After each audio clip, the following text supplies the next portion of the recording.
cucumbers, yogurt, and garlic. Those three things on their own are great, but together they're pure magic.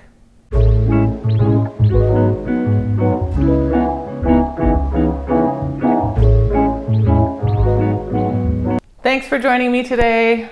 I am making 3 different recipes with cucumbers, yogurt, and garlic. I love these 3 ingredients so much, and I love the wonderful things they do when they're combined together with a few extra little bits and pieces here and there.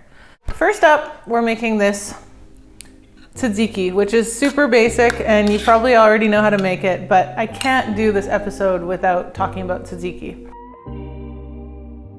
I'm going to use half a cucumber, and I'm going to peel it. Then we're going to grate the cucumber on the large side of the box grater. Because I want this tzatziki to be thick, I'm going to squeeze out all the excess water just in my clean hands over the sink.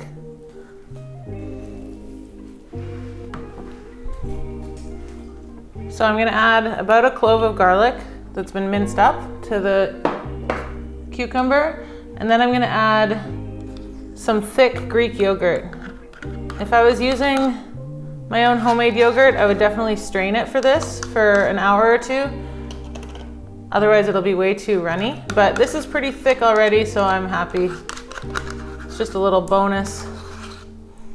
So we've got yogurt, cucumber, and garlic. I'm going to add a pretty good sized pinch of salt. And then dill. Fresh dill can be a little bit tricky to get your hands on sometimes, so a good alternative is actually dried dill. It's surprisingly good. I don't usually advocate for dried herbs that often, but dill is pretty good. That's going in quite a bit. You can also sometimes find frozen dill, which I'll show you later. And then I'm just gonna mix it up and it's done. That's it. Look how good that looks. Just take a chunk of bread or whatever you're using to dip. Veggies, more cucumbers, whatever. And just dip away.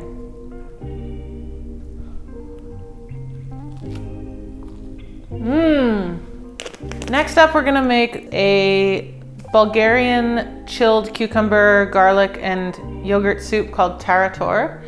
And to start that, I'm gonna do the same as before, grate a peeled cucumber. You can chop this finely. You can even blend it actually in a blender if you want it to be super smooth, but I kind of like the bits that you get with grating it, and it's just easy. And then into a serving bowl, I'm gonna add some of my garlic, about a clove again. And I'm gonna add a little bit of olive oil to that. I love a little bit of olive oil in this soup, even though it's not traditional at all. And then a couple pinches of salt. And then the cucumber. And I'm leaving all the juice in it this time because I want it to be soupy. And then I'm adding some not Greek yogurt. This is kind of more of a kind of traditional style, like natural yogurt.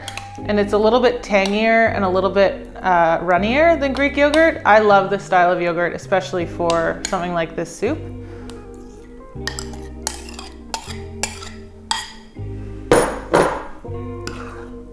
For this one, I'm gonna use some frozen dill, which is also pretty easily accessible if you can't find fresh. And frozen is a really good way to go with dill. I actually, when I find fresh dill on sale, and there's lots of it, I'll buy a bunch of it and freeze it, chop it and freeze it, because it freezes so well and it's really nice to have on hand. So I'll mix that together, and then it's just a matter of adding water until you reach the desired consistency.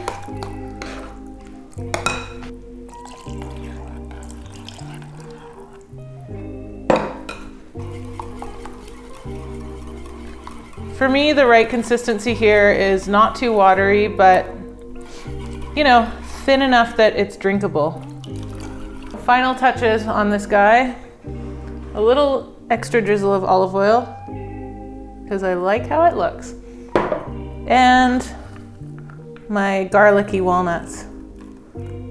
Come on. We brought this to a music festival back when music festivals were a thing, and had a giant jar of it in our cooler, and it was like the most revitalizing thing to just drink in the blazing hot, you know, sweaty, staying up late kind of environment. It was just perfect. So I'm gonna drink this. I don't need a spoon. Now that we've made a big mess and we've got cucumber everywhere and garlic all over the place, it's time to make my favorite thing that I just ate last night for dinner and I'm still thinking about it. This time we're not grating the cukes, we're gonna cut them into little half moons. I like them to be kind of chunky. I don't want them to be too thin, because I like to be able to get my fork into it. And then I'm gonna use half a red onion.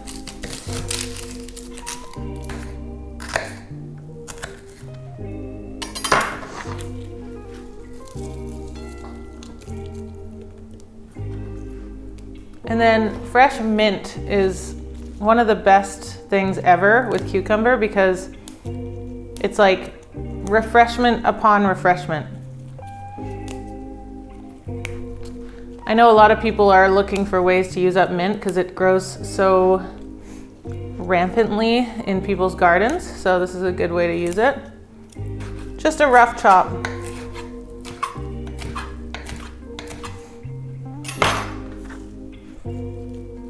For the dressing, I'm gonna use about another clove of garlic that's been chopped up, and the juice of half a lemon,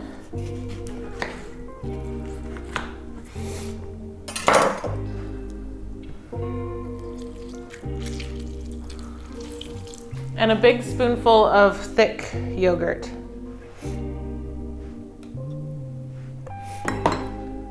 Some salt, as usual. Quite a bit of pepper this time. I don't use pepper all the time, but I love the flavor here. Sometimes I just get cravings for black pepper. And then I'm just gonna pour this over.